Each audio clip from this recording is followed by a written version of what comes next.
Welcome back to another episode of Primetime Footy. I'm back with the original cast. Tell them what's up, everybody. How we doing? How we doing? Coach Dan in the house. Happy to be back. What's going on, y'all? Good to be back. Been a minute. We back for season 26, 27. Let's get it. Up the Chels, baby.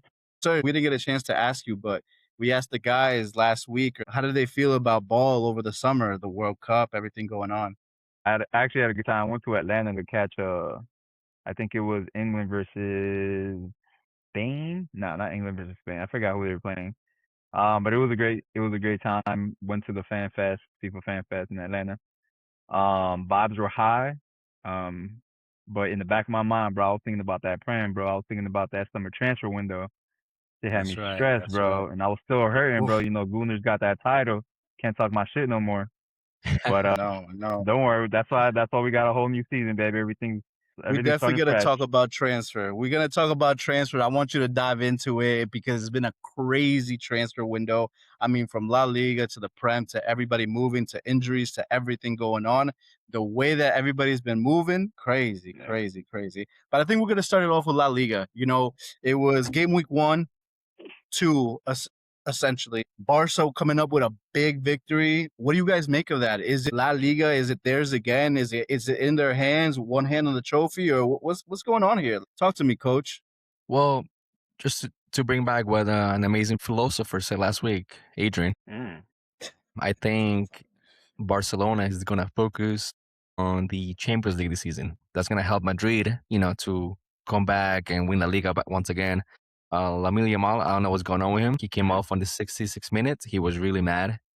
Mad at the fact that he was taken off, mad at the fact that he hasn't done anything since the World, even during the World Cup, he hasn't been the player that everyone expected to be. So I think the bubble is finally bursting. I just think that he's doing too much off the field and not doing anything on the field. But I do think two players that are definitely going to carry this Barca team are Rafinha, who's literally a work machine. He might be their new number 9, like a false 9 in a way. And Fermin Lopez is what a player. I don't want to say this is going to sound crazy, but he reminds me so much of Iniesta, the way he moves, the way he plays, the way he checks in, the way he scores goals. He's the different player. For me, he's so much better than Olmo. Gavi got hurt, and Barca literally right played now, with a backup. I want to ask you another question because there's a lot of conversations being thrown about Barca having La Liga, Barca having La Copa, Barca having the Champions League. I'm hearing a lot of echoes throughout the multiverse that this is Barca's year to get anything and everything that they want. That transfer of the Rodri coming into midfield has galvanized the fan base, and they feel like they could take on the world. What do you think of that? I don't know. Yeah, for sure, Rodri is going to be a massive addition to their team. Now you have a midfield of Fermin Lopez, Pedri, and Rodri, which is like insane. However, how fit is Rodri going to be throughout the whole season? We saw last season he didn't really play much for City. He played for a good 3 or 4 months. Then he was hurt. Then he came back. He was hurt. A lot of people were saying that he was saving himself for the World Cup, which I agree. Yeah. So now maybe he'll be more open to play more games and whatnot. They do have the squad. They have the depth now to go for everything. I just don't see. I feel like they're missing something. They're missing the striker. They're missing the number 9. Let's see what happens with Julian Alvarez if he comes. I don't think it's gonna happen. But yeah, about the game, it was literally all Barca, tiki taka, boom, boom, boom. But then Elche, I don't know what Elche was doing. They were playing such a high line. I don't know if they knew who they were playing against. They literally shot themselves in the foot, and most of the Barca goals were just literally Gordon or Adeyemi just dribbling down the line, taking people on into open space. Absolutely. Serge, what do you make of that? What do you think? Do you think that signing of Rodri has galvanized Barca? Do you think that it'll propel them to solidify their claim in La Liga and then maybe propel them to a Champions League? Is he that strong of a signing for you? I think he's a perfect La Liga player. At this stage in his career, the Prem might have been too much physically on his body.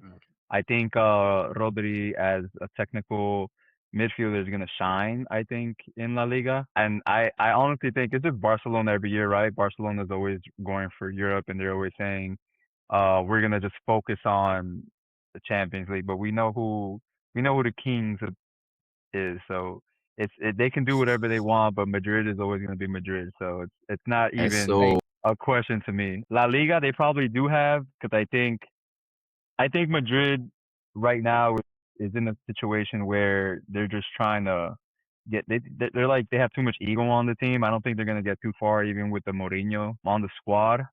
Unless he can pull, something. He is a special one. We've seen it before. So there is that hope. But I think Rodri is a great signing for them. Yeah. And I think they will go far. I just don't see them, getting to the top, the creme de creme. Yeah, I'm excited to see what it looks like once we get to the business end of the season, and that'll be telling because I totally agree with what you're saying about Rodri. But a league season is about long stretches, and you have to kind of come into to form at the right time, and if you're gonna be a seasoned player, you have to be there consistently and making sure you're taking care of your body well. Let's talk about that a little bit. The Madrid situation. I mean, as Madrid fans, what did you make of the game? It was the return of the special one. I think what has it been? 13 years? When was the last time we saw him? 2013? 2013. Look at that smile on Danny's face. 2013, bro. Where were you in 2013, dude? That's Yeah. what a flashback. Did it give you PTSD?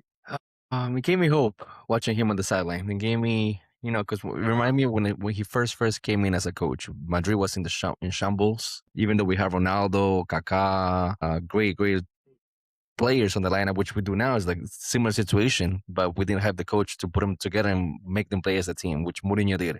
I try to forget, but his first classic was the worst game ever.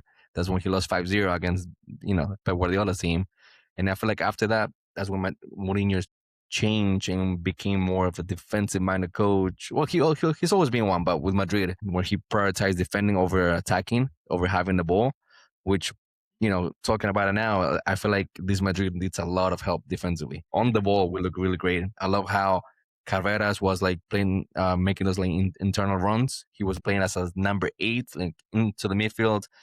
Dumfries doing the same thing, forcing Mbappe to play as a right winger, Vini is a left winger, and then Arda Güler was like the false number 9. It was really strange to see it, but again, it shows you how much work he's putting on the team. You can already see his style of play and all of that. So on the ball, Madrid looked really, really well. The big issue was on transitions. As soon as we lost possession and the team counter-attacked it, or the team started to penetrate us through the middle of the field, that's where we have nobody. Valverde, he's a great player, but he's not like a natural 6. He doesn't really feel that position. He doesn't read those moments. Part of the goal was part of his fault, not following the run of the midfielder into the box. Bernardo Silva, again, on the ball, he's a magician, but off the ball, he just doesn't have the stamina to track back, to do those recovery runs. So I think we're gonna struggle a lot during those transition moments. And I see why Mourinho, he's been working on the press. So, we call it counter press. As soon as you lose the ball, win it right away, so that way the team doesn't have time to counter. And it was great to see Vinicius and Mbappe running for those tackles. You didn't see that at all under Arbeloa, Ancelotti, or even Xabi Alonso. So it was great to see that. Jude scored a goal. We went up 1-0, and then we gave too much time for Espanyol to come back and get in the game. But luckily, at the end of the game, my cousin SP came in and finished the game at 2-1. But the transition of the game, even though it was one, I feel like Madrid should have scored a lot more goals. Mbappe missed like 2 1v1s against the goalkeeper. Vini had one against the goalkeeper as well. And then just quickly talk about individual performances from the new players. Dumfries, solid defender, and the way he makes those runs down the line, you don't see that from Trent at all. Trent is more like on the ball, sending those crosses, but Dumfries is like a train. Boom, boom, boom, boom. We're going to see lots of that. Konate, like Coach Wilver likes to call it, likes to remind us when we used to call him stupid boy for all the mistakes that he did in Liverpool. He was fantastic this game. He was solid. Reminded me of a young Rodrigo. The kid, Hoden, Heisen, whatever his name is. He did well. He still needs to be a little more, a little more aggressive on the ball, off the ball. Carreras was okay. Valverde, he was lost. Bernardo Silva, same. Jude. Oh my God, what a player. That's what I was going to say. He just took on like 5 players, kept dribbling, tried to push him off the ball. They couldn't. Jude is the fucking machine, bro. Like, insane. Yeah. I didn't see the full game. I saw like like I think the first 10 minutes of the game, or a little, but I think what really stood out to me was Jude. He looked like a man on fire, bro. Like he was the Jude the first season that we got him, and I think he needed some rest. He finally looks fit, and he looks like he's really gonna blow up this season. I really gave me a lot of hope for the team just in general. Is there a reason that Cucurella didn't start this game? Do y'all know? No, just I think he's coming back from playing the final and all of that. that's true. Because I was thinking Cucurella, it's kind of a crazy signing. Because depending on how Mourinho uses him, I don't see Cucurella too much as doing too good in the system in the back four on defense. He shines really well in inverting and playing in the back three. I just don't know how well he would mesh in a I guess traditional like left back, especially since he doesn't have that physicality. But from what you're saying, Daniel, like if Mourinho's actually trying, something different, and from what you were saying, like a lot of the fullbacks were inverting and kind of playing, as wingers a bit, that might suit Cucurella pretty well. Yeah. But I guess we'll see. I think I kind of want to get your thoughts. What is a successful season for Madrid look like this year? La Liga. Given that 2 years running, it's been basically barren. La Liga, Yeah, it nothing has less to than La be La Liga. Liga like minimum. Yeah, I think yeah. you can't go You 3 have to win seasons, La bro, Liga. without winning La Liga, bro. Do Because you think if you're Jose, if you're Jose, what trophy are you hungry for the most this year? La Liga. Mm. I don't think we have Mm, the depth right now to compete for the Champions League, especially in midfield. We yeah, have the I mean, like talent, I said, but yeah, minimum La Liga. It's La Liga minimum, and then whatever else we can get our hands on, we'll be happy with. And then if you guys had to choose one player from defense, from midfield, and from offense, and from the front line, who has to step up? And if they step up, they'll change the season for you guys. I think in defense, for me, I have some clear names, but I kind of want to get it from you guys, what you guys think in defense. Who would be that star player that needs to step up this year for you guys to change that leaky back line to something more solidified? well, from the back line, the center backs. That's the main reason why we struggle so much in the past 2 years, because our best center back has been hurt the whole, for the past 2 years, which Militao. He's on his prime. He's much better than Gabriel, without a doubt, without a doubt. You don't He lace used to his start. boots, He used to start over him in Brazil, so that shows you everything. Yeah, that's because he was just starting his career, Gabriel, bro. Relax. What do you call it? Okay. No, but so for me, Konate needs to come in, step up, literally play like the way he did last game, and then either Dumfries or Cucurella, one of those two. Best case scenario, both, but at least one of those two needs to create those runs down the line or support in midfield as an inverting fullback. Yeah. From the midfield, I feel like the player that needs to step up is Valverde, in the sense of I guess get more accustomed to playing that position as a 6, not so much as an 8, which is a box to box player. How he comes out of nowhere with his runs, with his shots outside the box. Now he needs to be a little more recognize what if we lose possession? Where should I be in case we lose the ball, right? Like Casemiro used to do, like Busquets, those prime number 6 players that can read those moments, like Kante, Makelele, He has the technique and stamina and the strength to be a top defensive midfielder, but I feel like he just doesn't understand it quite yet. So if he does, it'll be amazing. A little more attacking. Arda Güler, another one, had an amazing game. So if he steps up with, Judas, for me, Judas is going to have a 10 plus goal season, maybe more again. And then up top, I will say Vini, because, even though, we don't like Mbappe and whatnot, but he's been scoring the goals, He's been showing up goals wise. So I feel like if not Vini can show up more, so that way we don't depend so much on Mbappe, that'll be great for the team. Great shouts. So, what do you think? If there were 3 players you could isolate in each one of those categories of the field, who would you Yeah. isolate to I need? think I'm gonna go for to start in defense. I think I'm gonna go with Dumfries. I think that right back position has been a problem for Madrid for a while now, with Carvajal, being injured in and out.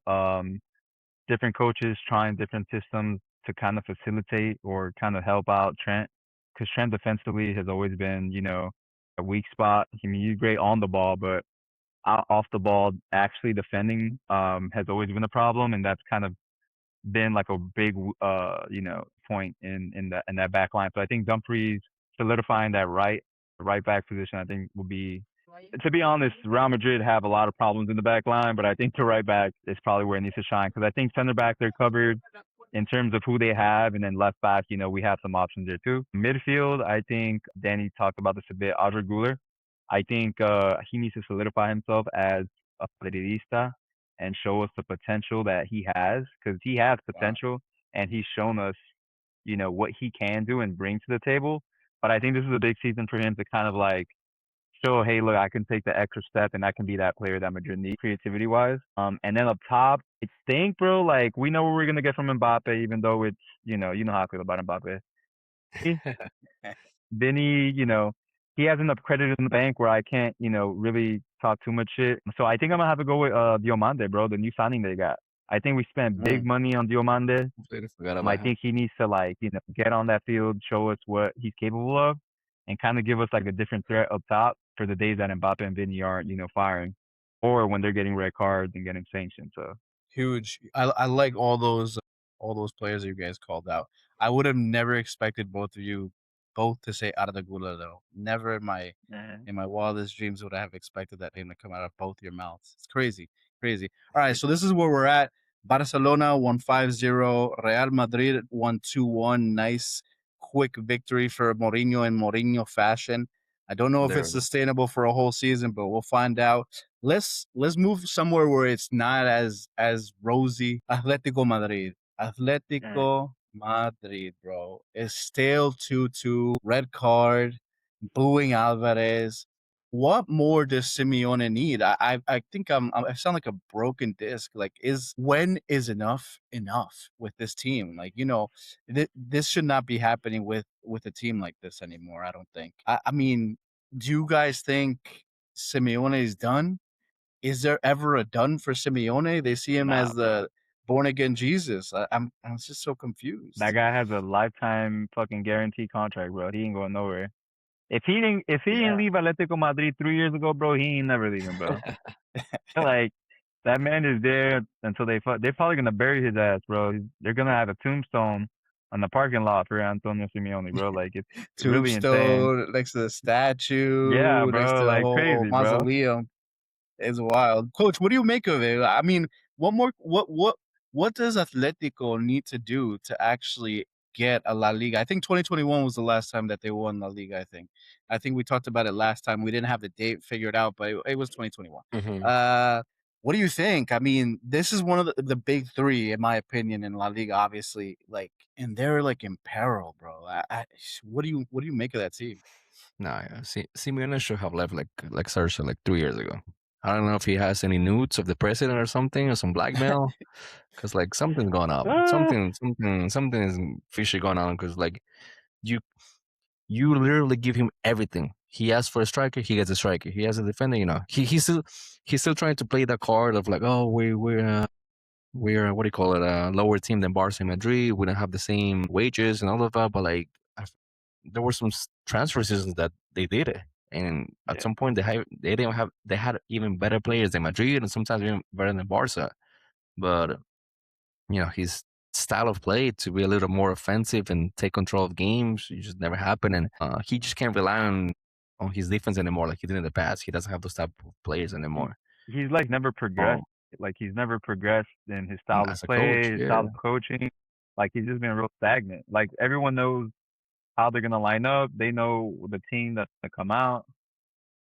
Yeah, that boy got my 16 files, boy. Something's going on, bro. He got some files, bro. I don't know what files he got. No, it's absolutely insane. It's and the amount of money he gets paid, he's like 40 million a year. He's like best coach in the world. Isn't that the most in the world? Well, maybe not with the Saudi, maybe not with the Saudi coaches. That's a good point. But in the top 5 leagues, he's definitely the one that gets paid the most. Absolutely insane. I mean, I just don't. He has to have. Imagine getting paid more than Luis Enrique, Arteta. Chronic winners. You know what I mean? Oh, I wouldn't say that, but Yeah, you know, at the end of the day, I'm gonna take back what I said. I feel the same way you guys do, where I feel like he should have ended that a long time ago. I think it's just so hard for you when you have that generational manager. It's so hard for you to break away. Look what happened to Man City. Look what happened to Chelsea. Even with Jose. I mean, look at Fergie. Look at Arsene Wenger once they left. I think this is their best manager in their history, and they recognize that. I think for him to bow out, I think it's an ego thing sometimes because for him to bow out without the champions, without doing certain things and checking certain boxes, I think it's more of an ego thing. And I think he does enough for them financially to keep him around, right? Because I think Atletico Madrid has progressed since we were kids. They've grown as a juggernaut of a club. I back when I was a kid, I wouldn't even consider them top three. You wouldn't even have that conversation in my book. It would be Barca and Real Madrid. Those are the only two relevant teams in Spain. So for them to even get a foothold in the country and then become kind of like a household name, I would say, he's done things. But I think, you have to bite the bullet sometimes because in the moments where they could have progressed and where you see like with Arteta, the transition now between Pep, it looks like it's overwhelming now because he's gone. Where Madrid and Barca were in transition, everybody should have looked at him and be like, this is the most solidified manager in the league. They can propel themselves for the next 3 years to get back to back to back or get one league title at least. They have 2021, but I think he should have been doing more as such an experienced manager in that league. But that's what happens. And then when you have controversies like Spider-Man Julian Alvarez getting booed by the fans, I mean, what a crazy saga. What do you guys make of that saga? How is it going to end? Would it be good for anybody? I get both points of view. Like, from what people are saying, it's his fault for signing a 5-year contract with Atletico Madrid. He knew what he was getting into. He knew what's Simeone's style of play. They build a team around him. Like I get that part, and then I get like he wants to go to Barca, which is a direct rival, and that shouldn't happen. But like at the same time, I'm sure like they probably promise him, hey, if you come, we're gonna win things, we're gonna win titles, we're gonna compete. And in the last 2 years that he's been there, maybe 3, Atletico hasn't really been competing. Competing means being close to the title, and they haven't been close to anything. So like I get it, the frustration of someone who maybe who wants to win things, somebody who wants to play important Champions League games, important La Liga games. So I get his point of view. He says, Barca is his dream club since he was a little child. I don't know. Yeah, he said too much But there, boy. right now at this point, I feel like for the best thing that can happen for everyone is that he needs to leave Atletico Madrid. I know, like he won't go to Barca. I just don't see it. It's about pride. Because after everything that the president has said, even the Twitter, the Atletico Madrid Twitter page, he just cannot go to Barca. Because they will, they will seem like a joke, and the fans don't want him. Everyone literally wants him to leave. So I just don't see him, like you've been saying, Javi, like sometimes, he should rot on the bench. I just don't see him like doing that because I feel like that's gonna create more of a cancer in the dressing room. Because you remember there are some Argentinian players who are probably like best friends with him. So if you keep him there and then he creates this type of a cancer in the dressing room, I don't think that will benefit the club at all. So I think Yeah. the best solution is for I say loan him out. Loan him out for 1 year.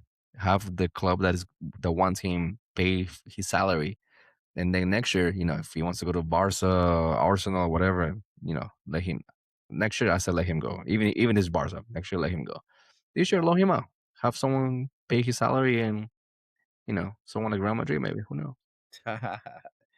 Do you guys need him? I, No, I no, thought your no. cousin just came in. No, I'm just playing. No, but he His should go to cousin just Chelsea came for in. sure. Chelsea, he'll be perfect for Chelsea. Serge, Barca, Chelsea, or Arsenal? What is the best fit for him as a player? I'm not talking about all the business. Where is the best place for him to slot in? Yeah. So keep that in mind. I do have to say I have to agree with Daniel. I think it's best for all parties for Alvarez to part ways with Atletico. I think Atletico needs to sell him now because they're gonna in this transfer market right now, bro. They're gonna get the most money for him. I don't think you wait a year and then take the risk of him getting injured or him be rotting on the bench, and they don't, take full advantage of what they can get out of him. Yeah, So they're I gonna think lose you his need to value. sell him.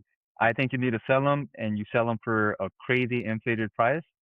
And to answer your question, I think right now in his career, I think I would, if I was him, I'd go to Arsenal. Arsenal's playing in Europe. Arsenal need another attacking, striker. Gyökeres isn't. I don't think it's kind of underwhelming. I don't think he performed to what Arsenal thought that they were going to get out of him. They're still playing with Kai Havertz as a 9. I think you put Alvarez in there. I think he slots in beautifully. He knows the Prem. He's played for City for a few years. You know where you're going to get out of him. And I think in that system with Arteta, I think it's a no-brainer for Alvarez. I think he should go to Arsenal. He'll be contending for titles. And I think you're not going to pay 140, 150 million for a striker and not start. So he's going to start right away.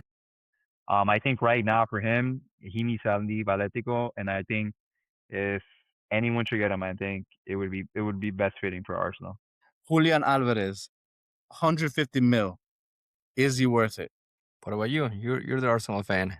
Do you want him for 150 mil? Is he worth it? I don't think he's worth 150. I just think the market is so inflated that everyone's paying for overpriced players this summer. Like, come on, bro. Fucking City got, what's his name? Anderson for what, 120? Insane. I just think I disagree 100%. I think that's a franchise player right there. I think that's a generational player. I think he's actually in the conversation for being top 3 best strikers in the world at this present time for me. I think showing his Arsenal side right here, bro. No, bro, but but you have to think about it. That you have to be realistic. I think. Thinking, bro. Let me talk. Let me land. Is he better than Havertz? 100% better than Havertz. Do you not feel that he's better than Havertz? Come on. I think between the hold-up play, the touches, the mentality, what he's already won, the experience, everywhere he touches, he's got the Midas touch, and he's winning. The only place that he could go, in 2 places in the world that he could have gone and never win anything, was Atletico and Tottenham. That's it, bro. he made it, bro. At least with us, you're winning an FA Cup, and now we got the title. Nah, it's over. It's clipped, bro. If Tottenham didn't get Marmouche, I'd be like, yo, be careful with Tottenham, bro. They'll come knocking too, bro. Yo, you never know, right? All the money they're dropping? Insane. 100% Julian Alvarez is worth 150 mil for me, especially if you're going to get him for at least the next 5 years. I think it'll be easy return. We're not going to make a profit, turn a profit like Chelsea or Man City do, but we definitely going to win some things with him. So, but what are your thoughts on, with some Arsenal fans saying that, yeah, he might go to Arsenal, but then like in 2 years he might be like, I want to leave to Barca now. And what is wrong with that? I would argue, what is wrong with that? Because at the end of the day, if you're having strict conversations about Ramsdale and you were that cutthroat about Ramsdale and you just shipped them off after 2 years, this should not be any different. I know it hurts you. No, but you can't compare him with Ramsdale. No, you cannot. You're saying he's a franchise player, though. I mean, then he's not a franchise. No, 100%. He's a franchise player. But if he wants to go to Barcelona and we've won things with him, it's fine. He can go. I have no problem. If we win things, no problem. If he doesn't get me over the line, then that's when I start having a little bit of problems with that. But I think even then, Daniel, like, think about Gyökeres. If we sell Gyökeres now, we cannot say we're not happy for what he did when we came in. He came in and his goals helped us win the title, no matter what anybody says. With what we had up front before, we weren't doing it. And then he came in 1 season, won the title. Even if he goes now, I'd be like, thank you, and I would be hurt, as a person, but it's okay. Like, some players move on, and it's better for their careers anyways. Yeah, but now, Alvarez is 26 years old, so you're getting him in his prime. Yeah, but I was gonna say, like, do you think he's gonna come in with that motivation? You know what I mean? Like, can Arteta? Well, I feel like out of all managers, Arteta can probably do it. Do you think he can, take away that, let's say, depression from not going to Barca, going back to London, which, from what I heard, he doesn't like the weather and the England lifestyle compared to Spain. How do you turn that, and how do you, I guess, make sure that he actually gives it all for the badge, for the Gunners. There's nothing better in like life. Wilver says. There's nothing better in life for you or your family than a new beautiful house in a beautiful Here we go. city, and then use in the pocket with your new boys egging you on, be like, yo, we're gonna win everything, quadruple on the table when you around, my boy. Come on. I think that's a no-brainer. Once he comes here, it's business as usual, and you are hungry for everything. You could literally keep Gyökeres for a year, and I think they're fighting on every front, and there is zero excuse from this manager. He'll get the sack if he doesn't win at least 2 trophies, in my opinion. So, I don't if you think get Alvarez in. I don't think there's a lack of motivation for him. I think you're going to defending champions of the Premier League who are going to a team that went to the finals and the champion. You are the poster boy, right? All eyes on you. It's for you to get him over the line. So I don't think there's a lack of motivation would be something to be worried about. I have another question for you guys. If he only has to choose between Arsenal and Atletico, is Arsenal not an upgrade? 100%. Yeah, It's a no-brainer. Yeah, it's a no-brainer. Yeah, It's a no-brainer. I think he just wants out of Atletico too, especially the way that they were treating him and how they've been shutting him down. I mean, like you got to think about it in his view too. Like you are Atletico's franchise player. You've done so much for them, and then they're gonna go back and like disrespect you and treat you like you're just like a piece of meat. Like nah, like we're not gonna do what you want. You signed this contract. You're obligated to listen to us. Like I love though, Chelsea with Enzo. He clapped the fans even though he shouldn't. Like in our heart of hearts, maybe a player doesn't do that if he has too much ego. On top of that, you see the captain pushing him, be like, yo, we're here, bro. We're behind you. That's a different attitude. And I think that's what you wanted to see with a Julian Alvarez, no matter what's going on.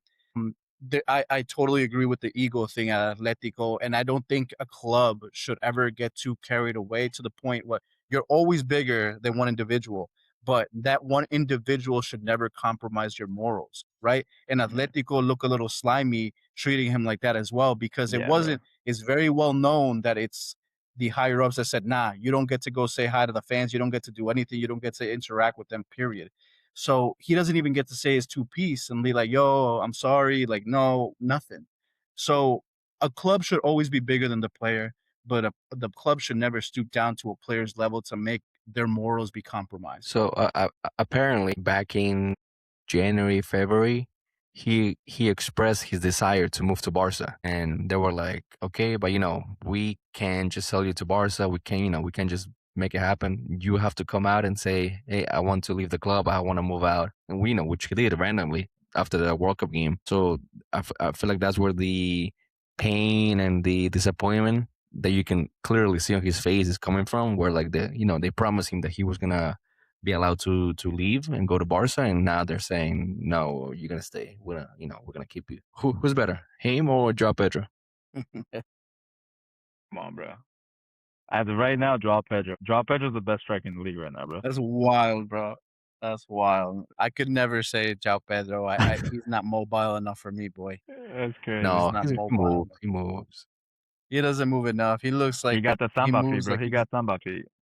He don't got samba feet, I promise you. He pretends to have samba feet, bro. I've seen that before. I've been around him. Yeah, I mean it's an incredible saga, and if you had to say one prediction, crystal ball, Daniel, where does he end up? Does he stay? Does he go? Does he go to Barca? Does he go to Chelsea? Does he go to Arsenal? Does he go to Juventus? Like, what does your crystal ball say? That's a tough one. I think he's going to stay. Yeah. Damn. I think he's going to Arsenal. I think Arsenal were ready to splash money on Vinicius, and that didn't work out too well for them. But again, Arsenal doesn't have that pull, so I don't even know if they can pull Julian Alvarez at this point. Whoa. They're gonna have to send an extra payment. I'm gonna send Calafiori over there. He gonna bring even Esther, bro, to Madrid, bro. Don't talk about our pull, bro. Don't come over here and talk about our pull, bro. Pull anything we want. I promise you, bro. I think all the shit aside, yeah. I think he'll probably end up going to Arsenal. I think Arsenal have the money to splurge right now. And why wouldn't you All right. use that money to get a striker, especially if Alvarez available? So a reminder: the clubs have exactly 1 week to finish all the transactions. Next Tuesday midnight, it'll be the last day teams can do any transactions. That being said, I want to ask you guys one question to talk a little bit about transfers in a different way. I'm gonna give you guys one team each round, and I want you to give me one position, one player that this team needs to sign before the window ends for them to improve, right? Let's do it. Let's start it off with Man City. What does Man City need before this transfer window to change the season around? So I'm thinking 2 positions: a right I'm gonna go back with and a center mid. But they need a center mid. what did you say? They need a Center center mid? mid. Yeah, I'm then gonna I go feel like right back. they also need a right back. They don't Yeah. have a right back. So Okay. You got right back. You got center mid, Daniel. Okay. Serge, hit me with the right back that you think that they need right now to change the dynamic of their season. Who? Like who's available for right back for City? Yeah. Who's one player? No questions asked. He's coming in and he's gonna change them. It doesn't matter. Don't worry about money. It's City. Don't worry. We got it here. I don't even know who's available for right back right now, bro. yeah, I'd have to go there's through a list. I don't know who would be a good pickup for them. Right Do now, you here's it's very like in terms of right backs, defenders. There's not a market out there a lot for them. I mean, like look at who Chelsea picked up. We picked Chevarria from Rayo Rayo. from La Liga that no one knew Yeah. anything about. We pick up Palestra, a left back from Atalanta. Like, there's not a lot of fullbacks out there. You can be like, hey, I'm a plug and play or worth the Yeah. money. Like, you really got to do your research. So I'm cool with that. If anyone is listening, leave down in the comments below who's the right back who you think that Man City need 100% before the window closes. Dan, what are you thinking for center mid that they need to sign? I see the brain, the gears. I see the smoke coming out. It looks tense over there. What do you call it? Well, it looks like they already did. They signed the 18-year-old from Morocco, from Lille, I think he's coming. I know he played in France, but yeah, the 18-year-old who played really well during the World Cup from Morocco, and it looks like Enzo. It looks like Enzo's gonna come through as well. So you're talking about $300 million on 3 midfielders. That's insane. Yeah, absolutely insane. I totally agree. I think I'm gonna give one crazy right back shout that I don't want anybody to laugh at me about. But what about if they went for Trent? Do you think Trent could slot in well over there? I don't think defensively, bro. I don't think Trent as a defender. I mean, that's the biggest problem I think right now with City, with a lot of teams, bro. Like we have a lot of these fullbacks that aren't defenders first. They're progressive, That's the game. conservative midfielders. I feel like that's the type of fullbacks. That's Like you said, actually yeah, hilarious. it is the game though. It's what the game has come to now. I think the real only true defenders are always going to be the center backs. And even then, bro, now they're playing like sixes, like CDMs. Like look at Gahey Correct. this week that was playing for City, That bro. was Like wild. yeah, That's it was wild. a crazy setup. But I don't know, man. But you know, maybe fullbacks don't need to defend no more. Maybe fullbacks are in there for the GAs, bro. I don't know. Yeah, facts, bro. Facts. Gahey in midfield this last week felt like Maresca saying, "Hey, bro, I got nothing. Give me something." You know, for that was transfer talk all by itself. You know what I mean? Nah, bro, That was that was actually absolutely a wild. mastermind, bro. That was all for Enzo. They're like, Mastermind. yo, Yeah, Enzo, yeah. look at that position that we need, bro. Nobody could do it. I had to put in the center back, you know, blah blah blah. It's all a game, bro. Yeah. He's playing chess. I'm gonna give you now one more team from the Premier League. I think it's a team that we know. Most of us don't love them, but what do you guys think Liverpool needs A before whole the team. window shuts?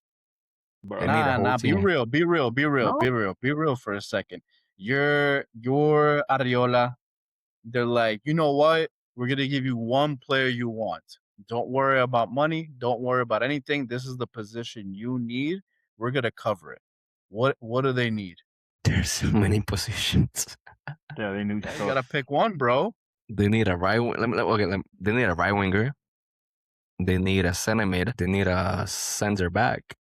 Maybe a few of them. Si me apuras, if you push me, maybe left back too. Because Kirks, whatever his name is, that guy, I don't know what they saw. Bro, he got smoked by Atlanta. You saw that shit? I don't know. That Yeah, first goal? I thought he was fast. Yeah, I thought he was fast too. He got smoked. He's not having a good time over there. No, I think his reactions are really, really slow. Like he should have started running before even longest. I don't know. But Correct. Yeah, agreed. I think they need a right winger. Right winger. Serge, do you agree with Daniel? They 100% need a right winger. Hey, you think it's a that crazy boy shout? with that Salah left? You think it's a crazy shout if Liverpool should go in for Alvarez, bro? They got Isak that looks like he doesn't have the confidence anymore. But it's still a long season, right? Like he can still come up and maybe score you some goals. He didn't look great. You have Ekitike, he's gonna be out. Who knows how he's gonna come back?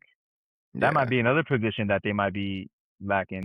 I really do love the kid Rio on the left hand side. I think he's gonna flourish and be something. He just needs time. But yeah, I think that right wing, bro, like a replacement for Salah, has been real tough on them. I think the right wing and that right back situation too, bro. Like that defense, and even I'm not even gonna shit on Liverpool right now, but I think right now the left wing, I think a left winger or right winger, I'm sorry, is what they need. But yeah, they're hurting on a lot of different positions. Name the right winger that solves Liverpool's issues. Who fills the boots of the Egyptian king? The guy like Serge mentioned, the guy from Bournemouth, Raya. Ryan, Ryan? he can play that position. Yeah. You're both backing Ryan to be the heir to the Egyptian throne. I mean, in time, within time. What about Dembele, bro, from There's PSG? no time. They can't go for Dembele. Woof. Dembele. Woof. They should go in crazy. They should go in for Dembele. Fuck Barcola, because I know they're going for Barcola, but we've seen that Barcola doesn't have that finish. I think they should go for somebody like Dembele, bro. If they're serious. That's a big shout for me. I think alarm bells ring when you say that name, because it would be absolutely a statement signing. One, for the Premier League, not just Liverpool. Two, the excitement it would bring to the fan base. Whew, the songs that they would sing, bro. It would be. They need a statement signing after fucking, the Gakpo. I saw Gakpo came on, right, and he scored a goal. Did he come in on the right wing, or did he go in? He was on the left. left. He was on the left. On the left. He was on the left. Yeah, he's gonna be on the left. The kid played on the right side. Rio played on the right, which is like, you could only get a kid to be crazy enough to try to fill the boots of Mo Salah. And you could only be okay with it with your homegrown player. So as Liverpool, I'm sure that they're like, all right, the kids there, we're gonna back him to the end. I mean, which is totally fair. But what I wouldn't want to see is the kid burn out and probably fizzle out. Like a kid's progression. I mean, I'm not a coach, but it should be staggered, 100% staggered. There should be key marks that he's trying to hit. I don't know if starting week in and week out. How old is he? He's like 19. Yeah. Well, Chelsea made that mistake with Esteval last season. Like he came on and he was a star boy, but we overplayed that kid and he fucking tore his hamstring. He's 17 actually. Fuck, bro, no, bro. That's not it, bro. That's not it. Yeah. You know what it is, Dan? At the end of the day, yes, the old adage is, if you're good enough, you're old enough. That's what they say. But at the end of the day, I mean, I've seen it with Jack Wilshere. We burned him to the ground. It was Clip City. His body was done after a certain age. And you don't want to see that for anybody. Anybody that cares about these athletes, that's not what you want. He needs to. I'm sure they have a whole science behind how many games he can get and everything. And I just hope that they're not burning the kid out. But whatever, that's beyond me. I'm not a Liverpool fan. So Ryan, he's for the Daniel, answer to and the then, right, and then Dembele for PSG. Yeah, and then Dembele, the answer for. Let's take it a little bit different, a little turn for Real Madrid. What is one player that, this is going to be an easy question for you guys. What is one player that needs to leave the club now, and you cannot say Mbappe. Camavinga. Mbappe's off the table. Camavinga. Can you elaborate on that? That's all you got? What? I mean, you said which one? My bad. Camavinga, You should have 100%. been. He just, what do you call it? Every time he comes in, he makes a mistake, either by getting stupid fouls, yellow cards, red cards. He loses possession of the ball quite easily. He started well at Madrid, but lately he's just been making mistake after mistake after mistake. So I feel like he's more of a liability to the club now. You think in this market it's the perfect time also because the market is high. You can sell him high. French player, young, French 50 player, million easily. Yeah. Unless you're Arsenal, you can't sell anything. It's right now you can literally sell. You can sell anything. Rubbers to a monk, like you know what I mean. It's crazy out here. Yo, what about What do you what's think, up with Rodrigo, bro? Rodrigo's the right midfielder that can come Who is good that? maybe Never for heard some of him. Prem teams, bro. What if Liverpool going for Rodrigo, bro? Yeah, but he's the you shouldn't be making me laugh at them, to bro. add it What's to the wrong with you, hospital bro? list. Yeah, I mean, you know what? We have Del Monte now. I mean, you do need that for the right wing spot. But if I were to have someone, what was the question? If I were to pick one player to leave to make the team better, or just someone to leave just in general? Let's just say I'm Papa Perez. We have a tight budget. I just spent 150 mil. I need to cut the books, bro. I need to cut the books as much as I can. I need someone to go, bro. Who are you picking? I'm picking Trent, bro. Trent Alexander gotta get the fuck bro, out, my boy bro. just came in, dog. Nah, bro, you gotta let him go, bro. He came in for free. Yeah, he came in for free, I bro. didn't say anything. I just Pure said he just came in. Pure profit, bro. Sell him for a good Pure profit, yeah. 40 mil to like AC Milan. Easily I told you, sell him to City. AC Milan, sell him to bro. City, bro. Nah, sell him to City, bro. I mean, make Liverpool suffer one more time. If City want to pay, bro, that's an extra 5 mil, bro. They're direct European fucking competition. 5 mil is wild, bro. That tax. 5 mil is so disrespectful. No, if City is going for him, at least 60. Yeah, nah, that's they wild. got the money, bro. They got the oil money, right? Yeah. All right, let's segue. We got to dive in a little bit. We're running out of time here, and we still haven't talked about the Prem. Let's talk real quickly because I know this was a layup for everybody. Everybody thinks it was a layup. Arsenal versus Coventry. Champions opening up the season. Friday Night Lights. Newly promoted team. There's always a chance for a banana slip. How did you guys see the game? Did you think there was a chance that Coventry was going to get a sniff? What did you make of it? I thought Coventry was going to do much better, but jeez, they should just go back. They shouldn't unpack anything. Just keep everything in the suitcases because they're going back down. Yeah, like it was bad. Bro, but again, credit to in my fantasies, bro. I was hoping Coventry was going to come out and do something crazy. I know you were, bro. You were like Brentford over I was hoping that they were going to come out like whole City, bro, and just fucking laid on fucking Arsenal. But nah, they fucking made that shit so matter, bro. So I was so like whelmed in that game. Just so everyone know, in my fantasy team, I have 6, 7 Arsenal players. Oh yeah. Oh, like everyone, no one kept picking them. So I'm like, all right, I guess I'll pick this one. I'm like, all right, nobody wants him. I guess I'll pick this one. Like, why? Well, doesn't that tell you, bro? Doesn't that tell you something? Ben White was picked like last. I'm like, yo, let me have him. Yeah, looking back, I should have picked up Benny Blanco. He provided an assist the first game. He gave me 11 points. Sheet. Yeah. So the first 15 minutes, I already knew I lost. Once Timber comes back. The what? Yeah. I knew I lost in fantasy the first 15 minutes. I was like, if Arsenal have a good game, I'm cooked for the first week. And after, I was cooked.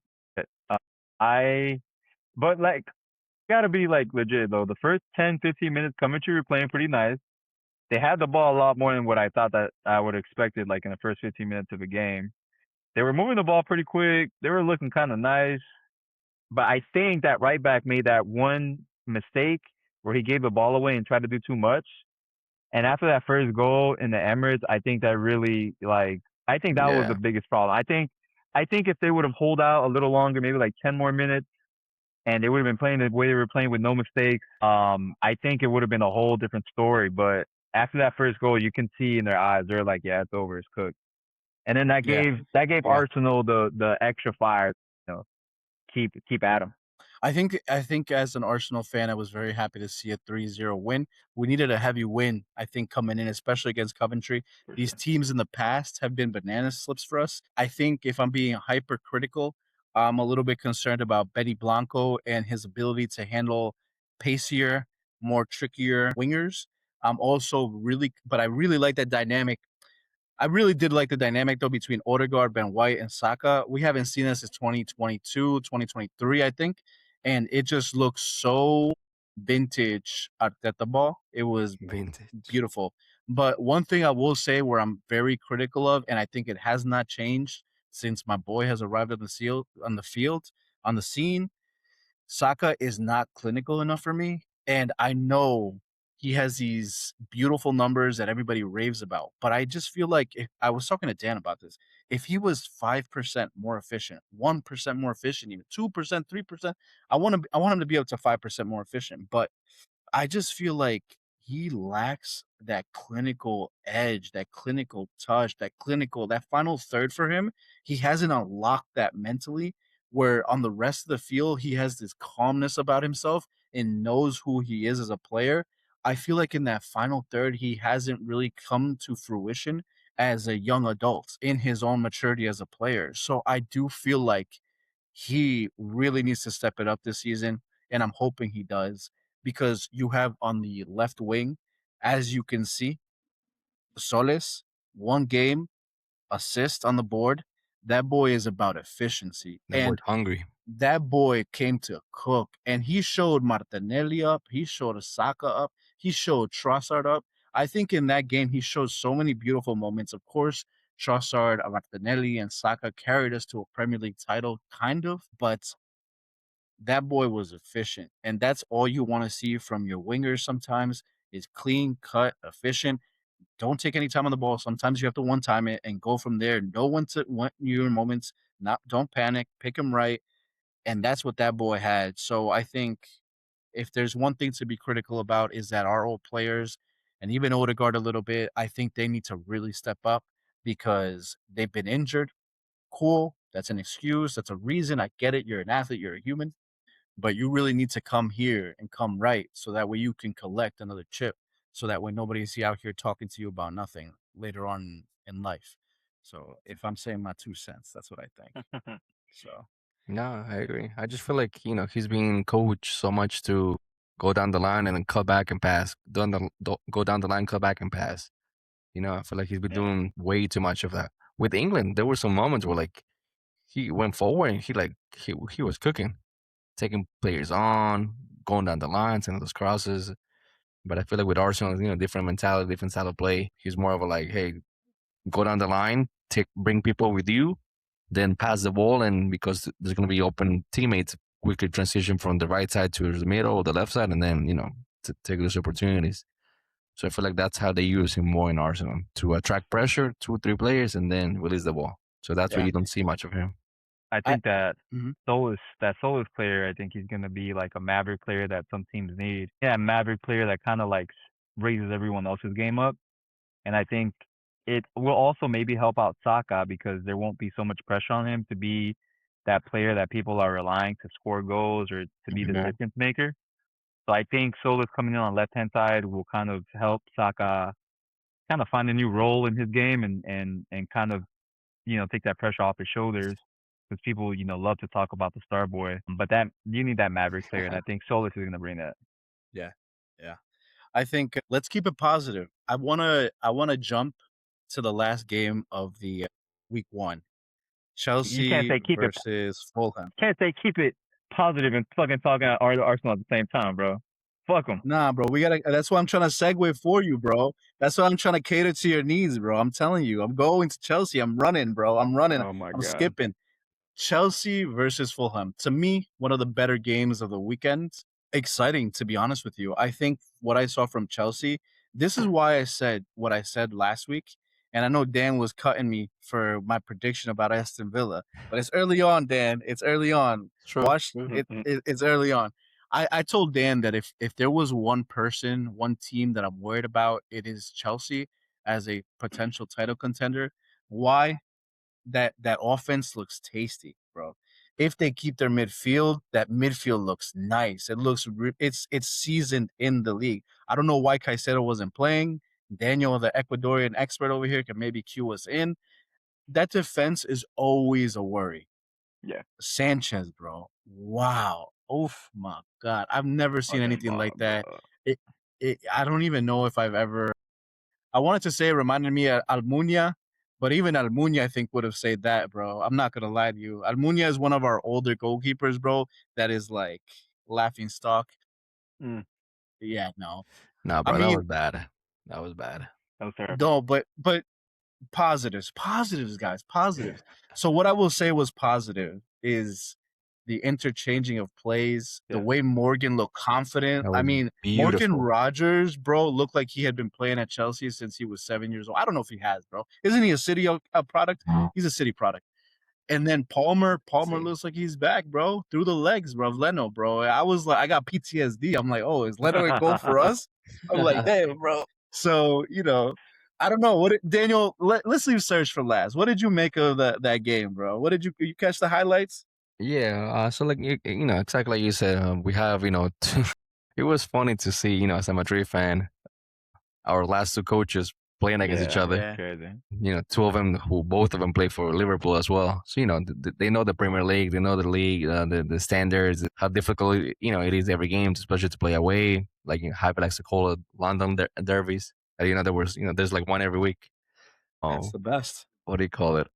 But yeah, no, like you see the difference when players respect the coach and adapt to their playing style, their mentality, and all of that. You saw like how these Chelsea teams want to play for Xabi Alonso. With the 3-5-2, with the 3-4-3, with Rodgers and Palmer and Joao Pedro. Even though it's one on the left, one on the right, one up top. At moments, there were like you were mentioning before, one was going to the right side, one going to the left, to the point where like at some to make sure that at every time each channel was taken by a player, so that way the defenders wouldn't just pick one player like they usually do, like a number 9, stay with him, and that's all. No, now they have to like talk to each other. Okay, he's following you, it's to cover his back, cover you. So now you're forcing defenders to open up and create space for somebody else. Yeah, Chelsea look really promising. Everyone's talking about like they're the only team that can challenge Arsenal for the title now. I think there's lacking the goalkeeping again. You just can't compete. You can't compete with a goalkeeper like that. Luckily though, they have Penders. Penders did fantastic last season. I forgot which club he was on, but he did really, really well. So I think it's time for him to step up, and it's time for Sanchez even to like be like, yo, like I can't do it anymore. Like I don't know, like miss like every season. It's not only like a 1 or 2 games, on like every season something always happens. But overall, to keep in the happy moods, Chelsea looked great. There were some moments that there were some the disconnection happened between the midfield and the defensive line. The absence of Caicedo. They said that he felt some pain before the game, and that's why he didn't play. Lavia, he hasn't played like 2 years maybe. Bro. And then you have who played next to Lavia? Reece James. Reece James. So again, you have 2 players who probably never played together in a competitive game. You have a right back who's playing as a center defensive mid, and you have a player who has been playing consecutive games. So you clearly gonna struggle in that position. So when Caicedo comes back, they'll do much better. So I think Chelsea should definitely be happy and hope for the best. Yeah, I'm gonna Serge, have to talk to the people about your team, bro. Bro. JP Morgan, bro, cashing them checks, bro, early, bro. You feel me? I actually love that game. I love that name. JP Morgan, bro. Stock is rising right now. I guess I have to say, when I first saw the lineup, I was a little bummed. I knew what type of game it was gonna be when I saw the lineup. When I didn't see Caicedo, when I saw Hato, when I saw Palestra not starting, I was like, Hato hasn't played a lot of preseason minutes. Reece James hasn't been playing in that 6th role. Lavia starting 2 injury-prone center back or CDMs. I was like, none of them are going to play 90 minutes. Reece James thankfully did. He probably won't play the next 2 games. So when I saw that lineup, I knew what type of game it was going to be. I knew we were going to suffer. I knew that this wasn't going to be like a game where when I saw the lineup, I knew that we were going to win, but I kept telling everyone that I was talking to, I was like, it's not going to be an easy game. It's going to be a game that we win, but not the way that I would want to win. So it went as how I thought it was going to go. I do have to say, though, that front 3 is scary. And, what we're lacking in defense, I think we can make up with in offense. I think Chelsea's model is just going to be like, who's going to score more goals? I think that defense is still shaky. Obviously, we didn't have like, the starting 11 or starting defense / midfield partnerships that we probably will see here the full season. But, it's just going to take some time. I think it was an exciting team. I think it was a team that definitely has a lot of potential, still young. But yeah, man, I mean, I couldn't ask for anything more from this game with that lineup that we had. I think Palmer looked great. If he can stay fit, he's going to be a beast. And then on top of that, we have good depth too.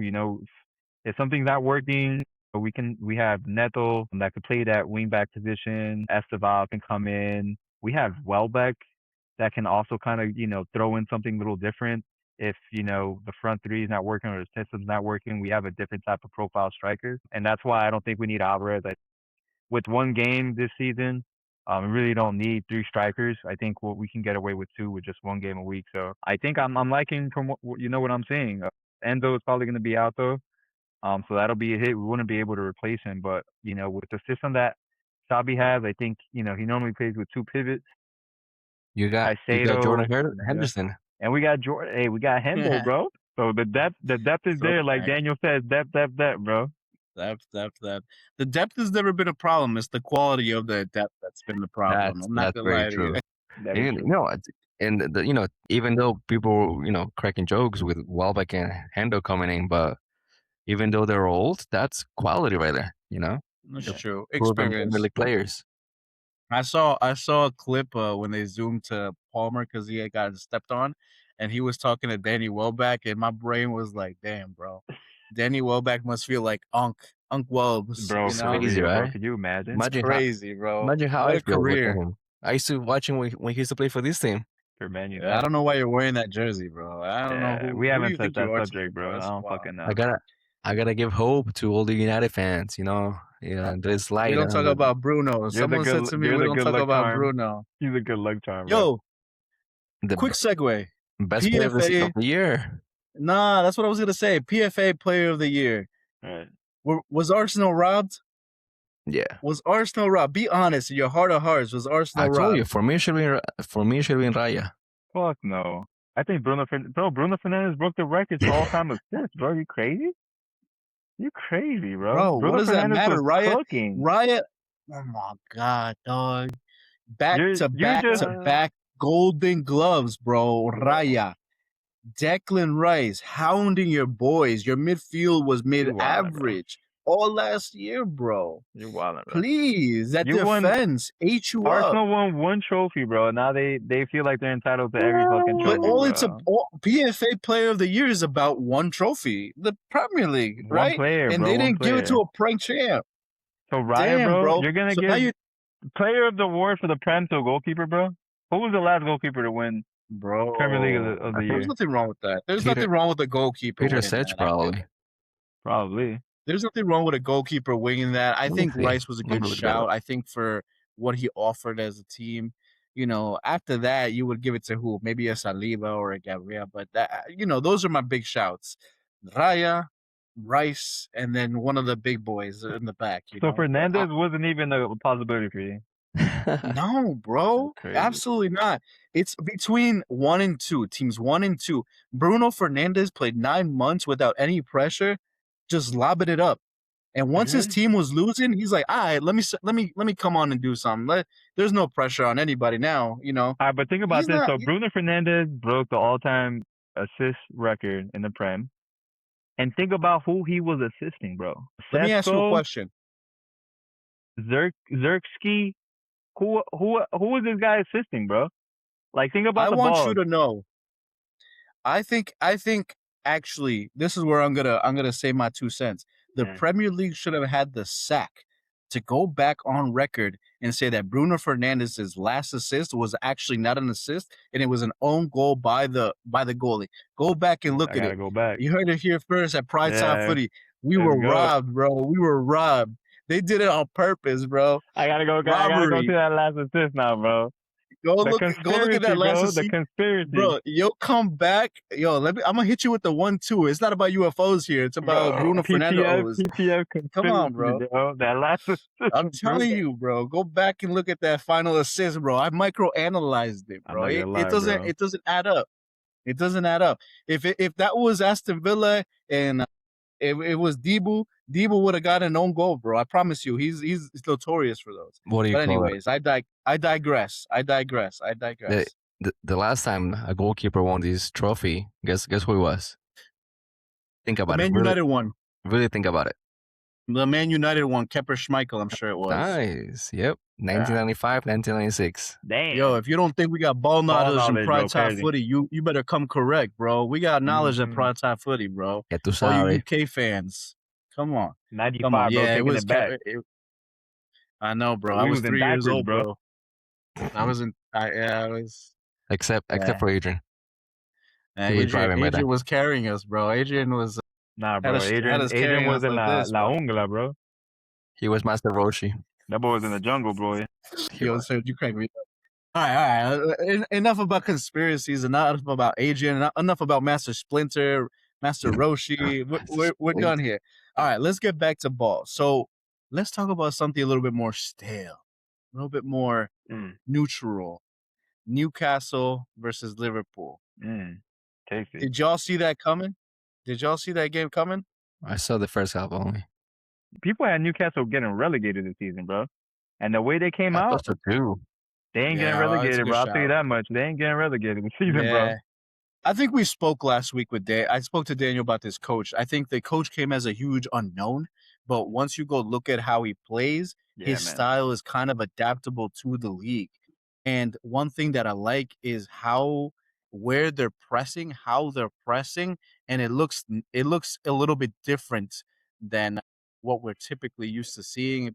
Teams either have a defined press up front or in the midfield. He's got a combination of both from what I saw. We'll see how that develops throughout the season because he's obviously playing Liverpool. But yeah, I think when you stack up the managers, it's both their first games with a new club.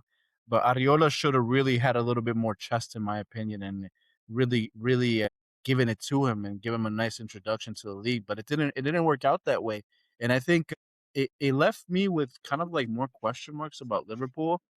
And I don't think for the long term we're gonna have to worry about Liverpool because Liverpool, I think with Van Dijk there, I think they have Isak coming back, and Isak was obviously looked like Bambi, bro. He went back to Newcastle, and bro, I don't know what they said to that brother, but that brother was shooketh. I've never seen a man so scared to take a penalty in my life. Botman said, "Yo, bro, you won't take that, bro." Yo, he said. Bro, he Are you checked sure him up. about that? He checked him real quick, bro. He's like, chill, Real bro. quick, You forgot he's where like, you "Yo, at? are you sure, bro?" Yeah, don't. I think so you have to go with what Daniel said, bro. You can really tell when players back the coach, right? I think you can tell that Newcastle was up, and I think they believe in what this coach is bringing to the table. Because they were. Yeah. So it's also, they're playing at St. James Park, bro. First game of the season at home against Liverpool. I think they had that 12th man, and I think it definitely shows. Two of the most beautiful fan bases. Kevin, I think it was Kevin Keegan that passed away recently, and they shared him. They both had him, I believe, in their roster at one point. He passed away? Yeah. I'm pretty sure he passed away. Yeah. But I mean, I've heard rumors that he died in July.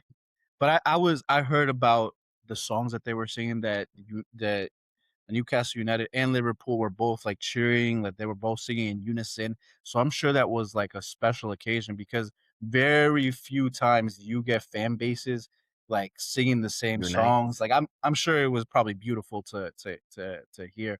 But yeah, no, I was really shocked with Newcastle. I didn't think that they were gonna come out like that. And when you zoomed to Elanga's face once there was a draw, it was crazy to see the reaction where he was just like, bruh. It looked like they had just lost the final. Like he looked like you could see how visibly upset he was. Yeah. And that is positive to see for the coach, for the fan base, for everybody, because Elanga is not known for tearing it up, and we know that. But it meant to him that his goal wasn't significant. It meant something to him. So if they carry that throughout the season, they'll end up in a good place. You know what I mean? I think they'll be all right. On the other side, for Liverpool, more questions to ask is not the end of the day, but it's kind of like a stumbling block, and they were about 20 minutes away from not being able to be invincibles anymore. So I think red now they can flags, still bro. be I think the red flags are there for sure. But early days. early days, and we always seem to be giving Liverpool a pass. I'm gonna pick my day to give them the knife. Okay, Damn, it's not bro. today. It's not today. It's not today. Hell, bro. Let's. But we gonna give the knife to somebody else. We gonna give the knife to somebody else. Maybe two other teams after this one. Villa versus Brighton, bro. I've raved. Let me land here for a second again, bro. I backed Unai Emery to finish third this year. I backed Unai Emery to solidify his fucking third place spot. Be like, yo, bro, he's the best coach after Arteta. I went on a rant. I look stupid in front of my boys this week, bro. He let me down, bro. Unai who? Unai no one, Early bro. days, bro. Unai Early nothing, days. bro. Early days, bro. Early days. That's what I want to say to Daniel. That's what I gotta say to Daniel. I got egg on my face, but I told Coach Daniel, nah, he's gonna get third place. Don't worry about him. He's got his players. He knows what he wants. He knows his style. He's got it. Good evening. And all I heard was silence. Silence. He said silence. Silence, bro. Nah, absolutely disappointing. As soon as I saw the lineup, I was like, yeah, they're gonna fucking get destroyed. As soon as I saw Ross Barkley starring in a game, I'm like, yeah, nah, this game's over. You might be right about that, bro. But they're making Ross signings Barkley. now. Bro, after that loss, bro, they went straight into that market. They're going Rafael Leao. Was it They're going for what's his name? They're trying to get Nico Jackson now. They're going for players, bro. Damn, Nico Jackson would be perfect for Villa, bro. I'm not gonna lie to you. And Ollie Nico Jackson might be leaving too, so. Villa lost. He's out to Saudi. Villa lost like their lineup, their starting 11. They did. They lost a lot of players for sure. Look, bro. Yeah. Last season, for example, they lost Rodgers, Tielemans, Watkins, Konsa, Thibaut Martinez. But Thibaut's still there. Where's he going? Yeah, they haven't picked him up. Nobody wants him. Onana, he's gonna be out for with his ACL injury. Oh my God, that poor boy, bro. Yeah, I was devastated. So look, you're talking about 1, 2, 3, 4, 5, 6 players from the starting lineup gone. Starting lineup, right? That's gonna hurt. That's gonna hurt. No matter who the coach is. I mean, we'll see how the season plays out for them. I really thought that they were going to solidify their third place spot. I was backing the coach, given like it's a very coach heavy league this year and it's about experience. But at the end of the day, if you don't have the bodies, you don't have the bodies, right? What are you even going to do? So, I mean, where do you think they'll end up in the league table? Like, I mean, they're not going to get relegated, but where do you think they'll end up? If those signings don't come through, I wouldn't be surprised if they get relegated. No. Nah, tampoco, bro. No, tampoco, bro. Yeah, Are they playing bro. Champions League? Yeah, they're playing Champions. Yeah. Imagine that lineup in the Champions League. Well, oh Ross my God, Barkley, that's baby, embarrassing, at the wheel. bro. Nah, I think trying to defend Mbappe. They have to make like 4 signings, bro. I think Nico Jackson would be nice for them. I think they picked up Wan-Bissaka to kind of help out, and I think they're actually going in for Diop from West Ham. I think they're going in for players, bro. Like they're digging deep now in the transfer pool right now. We'll see what they come up with, bro. And I think people sleeping on Rafael Leao, bro. Garnacho, bro. Hey, Garnacho, bro. Don't sleep on Garnacho. I think they should keep poaching your players, Serge. You know how we used to pick up your players. I think they should just keep doing it. They should go in for. You have a whole second 11. You could give them. Yeah, bro. You know who's gonna change this team as soon as he comes back from his injury? The guy from Switzerland, Johan Manzami. Oh yeah, Manzambi. They have him too. Mandami. Yeah, he's gonna change things up, bro. That's crazy. Oh, yeah, gotcha. No, but that kid is gonna revolutionize this team. But they mean, look, they signed Wan Bissaka. They signed the Japanese goalkeeper, Mitsubishi, Suzuki, Honda, whatever his name is, Suzuki, Mitsubishi. yeah, I think his name is. They signed Ruggeri, the left back from Atletico Madrid. He's a great left back. Joao Gomez, well, he played horrible though. Yeah, he did. He got a red card, no? He got a red card, yeah. Yeah, he did. Oh, bro, that was a mess. I Yeah. mean, it was a proper mess. I don't know if you saw it, but Yeah, it it was bad. was bad. And the almighty Garnacho. So Yeah. So, early days also, but I think you can't read too much into week 1. Yeah, Let's be realistic. for sure. But you know, I would say once we have a sample size of 6 games, everybody will be able to talk a little bit more confidently about what we're seeing. But it looks grim. I think they'll end up like in 8th place, 10th place. Yeah. I worry about when Champions League is back, man. I worry for that. If they don't Mid-table. bolster up. I mean, we'll see when there's still a lot of business to be done, and a lot of these teams will be defined within the next week or so, and we'll see what's going on, you know. So we'll see. I think let's talk about something that always gives me like the goosebumps to talk about. I don't like it kind of grosses me out, but we got to talk about Tottenham. We got to talk about them. The noisy neighbors, bro. The I'm ones like, that where's this just guy going? What the heck? The noisy neighbors, bro. Bro. Listen, I'm gonna paint a picture for you, bro. 2 weeks ago, all the talk was about Tottenham. Oh my goodness, the transfer window that they have, Yeah. immaculate. The signings of the season, the depth that they're adding to the teams. Oh, they're getting rid of players. This, The that, and the Black third. Horse. In terms of the transfer window, they were seen as top 4 contenders. They're gonna turn it around. So what do we think of Tottenham, bro? I don't know. It What do continues we to be think the of same story Tottenham? to me. That's crazy. Keep it PG, Yo, They got Serge, talk to me, bro. What do you think of your neighbors, bro? Like, what's going on with them, bro? bro.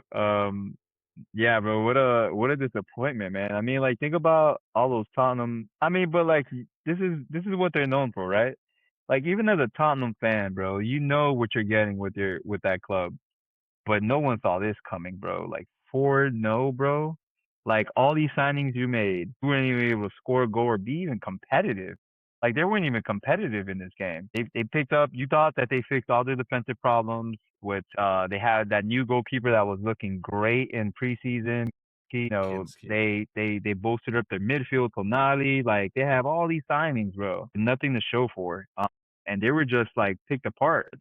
But I mean, regardless, bro, like they didn't show up. They didn't play up to what people thought that they were gonna be. But we keep saying it. It's early days. De Zerbi was furious after the game. He was like, they didn't deserve a win. They still have a lot of players. I think that still need to come. I mean, defensively, we thought that they were gonna be good. They're not looking good. It was always the offense. I think that people had a lot of question marks on. That striker position is not really solidified. Wingers. I know they picked up Savinho, Marmouche is coming back, which could be, difference maker. Kudus should be coming back. So that front three technically is not looking too bad on paper, but they don't have any minutes together, so it's gonna take a while. But yeah, man, it was super disappointing. They should have at least been competitive, for all that money that they spent. But yeah, they just got demolished. It made okay, it's Tottenham, but it was rough to watch. They got cut open like butter. I mean, I'm gonna run you through both lineups. So for Tottenham, Kinski in goal, Gray at right back, Van Hecke, Asensi, which is a new signing, Robertson, new signing, Okay. Donali, Bergville, Gallagher, Tell, which is crazy to me that this guy's still at Tottenham, Moore, and Richarlison. Scary, bro. And then on the other side, you had Kelleher, Coyote, Ayer, Collins, Lewis Potter, Jensen, Sangre, Janlet, Shade, Thiago, Utare. So, I mean, on paper, I still think Tottenham had the better team. I think the question marks are at the striker. We know Thiago can ball now after what we've seen. I mean, I think that midfield you have to ask questions about the midfield of Gallagher, Tonali, and Bergville. Tonali, I think what was around them was way too weak. I don't think that they were playing. I don't even think Gallagher even looked like himself. he didn't look strong in midfield. Like he looked weak in possession. And then Bergwijn, I didn't expect too much from him, but what I did was expect was some more creativity, cutting passes a little bit better, and it didn't happen. It didn't happen at all. So it's a shame. I think in the end they will have. I think they still have Solanke on the books, right? I think Solanke will come back into the team eventually and be the number one striker. There's some quality in there, and I think he's better finisher than Richarlison in my opinion, but Richarlison has bigger moments in him, if that makes sense. So, we'll see what they do, but I feel bad almost because you have all this anticipation as a fan, and then your team pulls up with that performance. I would be so embarrassed. I haven't Man, even seen the fan Expressions fucking reactions from rant. Expressions must have been crazy, bro. I I don't haven't. even He didn't. know. He didn't come up on my For You page or He anything didn't like he that. didn't come up on the Nah, bro. algorithm. You Yeah, I don't staying know away from that why. toxic stuff. I That's think why, that's what dog. it is, bro. I think that's what You it just is. came back from Jamaica. You were living the good life, right? Don't worry about that. Got put. Some Abby Summers will have What you. did he say that Tottenham got put in a spliff, bro? Spliff, boy. Spliff. What you think, Dan? Cook City. It was tough. It was tough to watch. I definitely expect a lot more from them. I have them finishing ahead of Liverpool, but now I don't know anymore. Right. What do you call it? No, but I think, like we've been saying, it's early. It will take time to adjust all these new signings because they literally signed a brand new starting 11. With Senesi, Van Hag, Robertson, Tonali. You talk about like 4 or 5 players brand new on the lineup. You got Fernandez coming up from the bench. I don't know. I feel like there needs to be more of a, what do you call it, voice of command, someone to like smack some skulls and like bring them together and guide them to to the promised land, at least to finish top 6. They got time, they have the talent is there. It's not like they signed a bunch of nobodies. They signed a bunch of proven Premier League players, like literally all of them. Some better than others, but everyone who they signed have been somewhat successful in the Prem. So it's just within time. I feel like they will adjust the pieces and hopefully get away finally from the relegation battle. Yeah, be better than what they were last year. Last 2 years. Yeah, it's 2 years. Yeah. Yeah, that's crazy. Unreal, honestly. I think we could start kind of like winding down a little bit, and we have to talk about this team before we go. And Coach Daniel knew what he was doing when he wore that the Red Devils themselves burning at the wheel. Carrick at the wheel, baby. Carrick at the Steering the wheel, ship bro. down the drain, bro. History repeats itself. Where do you think Carrick goes from here?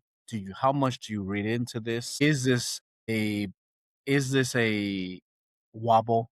Should we read more into it? What are we doing with this loss? I mean, it can only go up from here, right? You will think. When I saw that they paid 60 million for Andrés Santos, I'm like, yeah, they're gonna have a really bad season. You can't spend that much money for that player. Like, bro, Chelsea be it's taxing. insane. He and Tielemans cannot play at the same time because they're both similar players in the sense of like, instead of being like defensive minded, they're more like 2 number 8s who like to, make runs from the midfield to the attacking third. I feel like it should be Mino with one of them, not both of them together, because there were so many holes. Even though against Hull City, like we're like, what? Like, how do you do that performance against Hull City? Bruno, I guess he was celebrating his trophy or something. He knew, he was gonna win it. That's why he barely played. He barely showed up. The back line, that first goal was a joke. Maguire, doing Maguire things. Bro, that first goal was incredible, bro. Watch it back. No, but I do think things will turn around for United because they have the talent. Martinez is gonna come back to the starting 11. I don't know why he didn't play this game. I get it, he's coming back from the World Cup, but like as a center back, you don't do much. Like you have to play. You have to play. You can't have that kid having start. He's what 19 years old. Yeah. Like I get it. You play against Hull City, but you can't like Javi says, this is the Premier League. Every team is difficult. So like you can't really like, look someone down the shoulder and be like, oh, that's gonna be an easy win. So I think in the bright side, I think it's good that this happened now for United, so they can like wake up and be like, oh shit, we have to get serious. And luckily they play another promoted team next week, Ipswich Town. So I I feel like mean, they will do much better. I mean, we didn't talk about Sunderland or Ipswich or any of some of the other teams, but Ipswich beat Sunderland, and Sunderland was one of the big teams last season who came in and they had a really strong campaign. So I mean, you're right.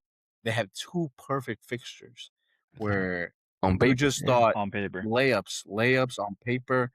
So I think they found out real quickly, and Carrick knows, in the Prem, these teams that are coming up, the first couple of months, they're licking their lips. Yep. Bro, you know how they're going to get free beers anytime they go into that city now, those players, bro. They just spanked up Man United. Did you see the celebrations? No. When they were mauling the fan base? I need you to go back and look at that.